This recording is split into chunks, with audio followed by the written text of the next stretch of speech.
Namo Amitabha Buddha.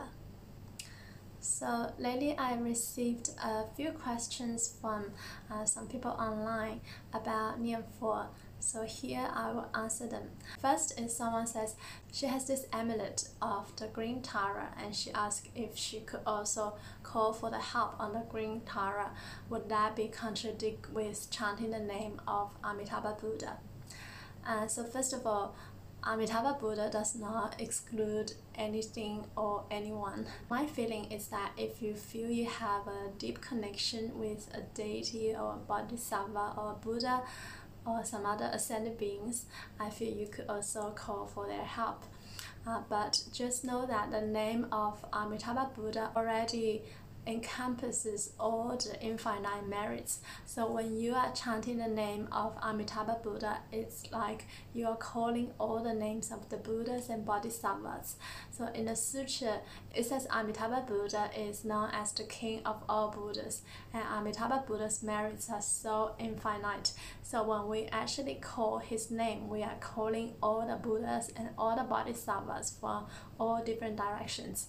But sometimes if we feel we still like to call the name of other bodhisattvas, then we could also do that. So for example, I also like to call the name of Guan Yin sometimes, and also Sakyamuni Buddha, because I feel this deeper connection, particularly with Guan Yin and also with Sakyamuni Buddha, of course, as a Buddhist. In the sutra, it also says when we call the name of Guan Yin will also come and help us.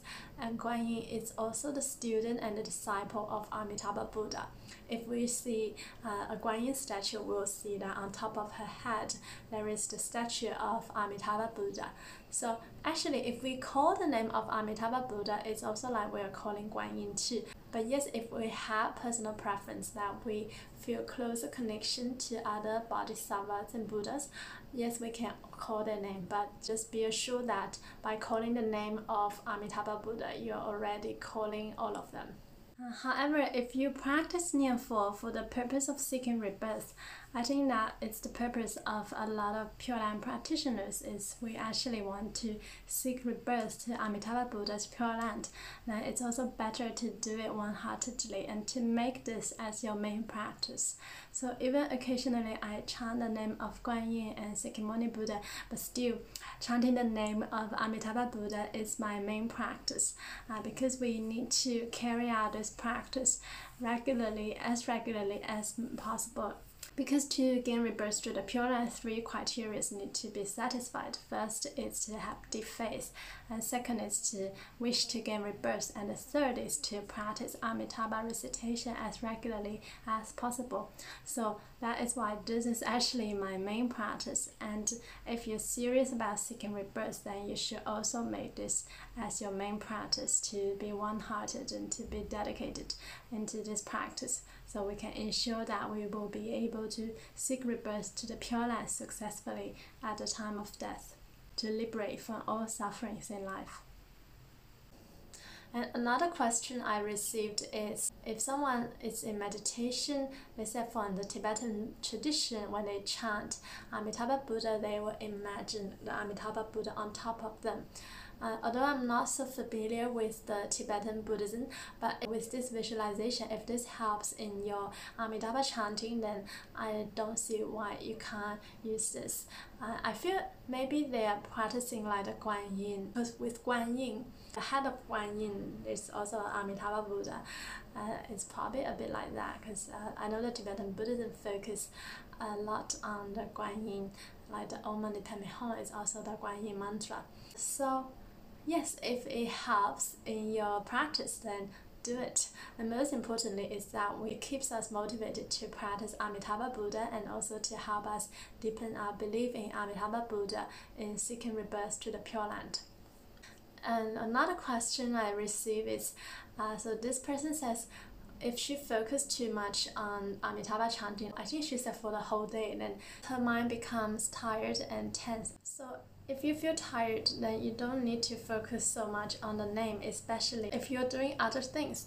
For example, if you're cleaning or you're walking, you just chant the name in a relaxed way without the need to sort of intentionally focus on it, because you might also need to focus on the task you're doing, although it doesn't involve too much of the mind, but still, like we're cleaning, we need to make sure what we're cleaning is clean. So you just focus on what you have to do. Just chant is like you're chanting a song, like singing a song from a relaxed state of mind. But if you set aside special time, for example, half an hour in the morning and half an hour in the evening, dedicating in Amitabha chanting, then that is when you can really focus on this name. So the importance is just to carry out this practice consistently and regularly throughout the day, but it doesn't mean that we need to focus on this name 24/7. It's probably not possible. And for people who really have that kind of focus, they obtain the samadhi called Nianfo samadhi, which means enlightenment obtained through the practice of Nianfo. If they can really, in every moment of their life, have this pure thought of the name of Amitabha Buddha, then they're enlightened. But it's okay, we're not there yet. Have no pressure and just sing it like a song. If we have done it regularly enough in our life, my sort of experience is that it started to just be focused automatically, and you will arrive at this one-pointed focus. And yes, keep up with the Nianfo practice, and you can also join us for our weekly Sunday chanting session, which we practice in different styles in each session, so to keep it fresh and we can be motivated to practice Nianfo together. So I wish you well and happy. Namo Amituofo, Buddha.